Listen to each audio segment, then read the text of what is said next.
হ্যাঁ, ডেক ডিজাইনের জন্য। তো আমরা আসলে এই সফটওয়্যার এই এই রেজাল্টের উপর ডিপেন্ড করবো না, হয়তো চেক করতে পারি যে ডেভাস্টেটিং কিছু আসছে কিনা, সেটা আমি চেক করলাম। বাট হ্যান্ড ক্যালকুলেশন থেকে আমরা যেই রেজাল্টটা পেয়েছি এটা এখনো পর্যন্ত বেস্ট ডেক ডিজাইনের জন্য। তো আমরা ডেক ডিজাইনের জন্য ওইটাই করবো। কিন্তু আরো ক্রিটিক্যাল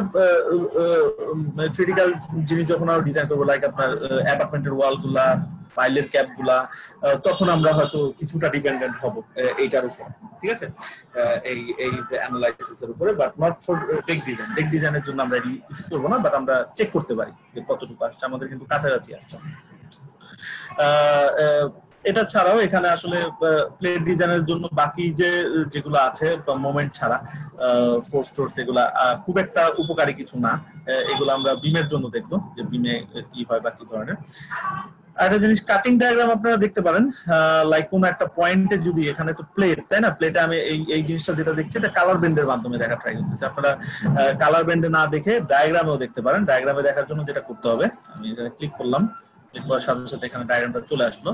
ডায়াগ্রামের ইয়াটা যেটা, এখানে আমাকে দুইটা পয়েন্ট বলতেছে নিতে। হ্যাঁ, আমি দুইটা পয়েন্ট ক্লিক করতেছি, ফার্স্ট পয়েন্ট এটা, সেকেন্ড পয়েন্ট এটা, দুইটা পয়েন্ট আমি ক্লিক করলাম এবং এটাকে আমি একটা নাম দিলাম, ফার্স্ট ট্রায়াল। হ্যাঁ, ফার্স্ট ট্রায়াল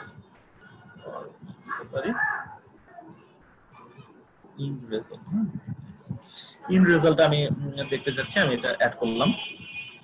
সো অ্যাড করলাম, এটা আমি ইয়ার করব, কাটিং লাইন হিসেবে সে দেখাবে। অ্যাপ্লাই করলাম, থ্রিডিতে আসি, দেন দেখেন এখানে আমাকে ডায়াগ্রাম আকারে দেখাচ্ছে।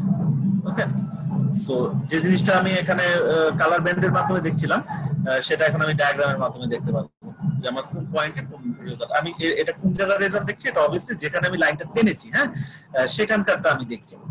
এই সেম জিনিস যদি আমি অন্য কোনো লাইনের জন্য টানি, লাইক এখান থেকে এখানে, তাহলে এই বরাবর তার মোমেন্টের যে ডায়াগ্রামটা, প্লেটের জন্য যে মোমেন্টের ডায়াগ্রামটা, সেটা সে আমাকে দেখাবে।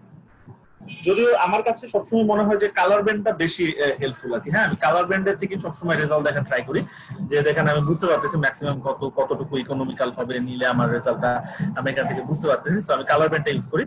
আপনারা চাইলে এখান থেকে ডায়াগ্রামটাও দেখতে পারেন, পজিটিভ মুভমেন্ট নেগেটিভ মুভমেন্টের ইয়াগুলো বোঝার জন্য, যে কোনটা পজিটিভ, এখানে সাপোর্ট পয়েন্ট গুলোতে নেগেটিভ হচ্ছে, এই জিনিসগুলো আমরা বুঝতে পারবো।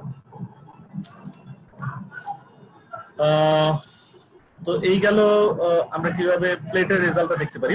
আমি এখন পুরোটা অ্যাক্টিভ করলাম। নেক্সট হচ্ছে আমি গার্ডার ডিজাইনের জন্য যেতে চাই। 21 মিটার গার্ডার আমি